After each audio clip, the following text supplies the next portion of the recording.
my first Harvard assignment with me. All the classes have just been introductions recently, but we're starting content, so my first assignment is to read my textbook for my microeconomics class. And there's 3 chapters I have to read for next week's lectures, but I like to read them beforehand so I can understand better during class. And whenever I read the textbook, I always like to take notes so it's easier for me to come back to in the future, so let's do that together. Starting with chapter 2.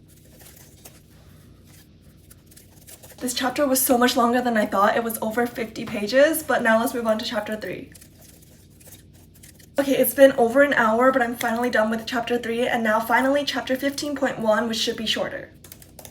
Finally done. That took me forever, but now for the important part. After I read the textbook and take notes, it's important for me to realize if I actually understood, so I like to create practice problems with the notes that I took. And this has become super easy to do, but super helpful, so I'm gonna use my favorite platform to do that. Okay, so here are my notes, and then I'm just gonna enter my study hub. And then over here I go to Tests and Quiz Fetch, and I like to create a practice test for my notes. Call this test Microeconomics. And here I can upload new materials. I like to do multiple choice, so we'll do 10 multiple choice. And ta-da, my test is ready, so I'm just gonna quickly do this practice test now.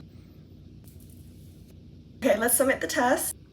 Okay, I got 9 out of 10. So always figure out exactly why you got it wrong. So I realized that I accidentally read this as a movement along the curve and not a shift. And if you don't understand, you can also chat about this question and just ask your question in here. And Spark-E will help you answer your question. But anyways, that's my first assignment that I've done this school year. And it really wasn't even an assignment. I was just prepping for my classes. But it was the first academic thing, so it was a good start. I think I did really well. And thank you for studying with me. I'll see you next time.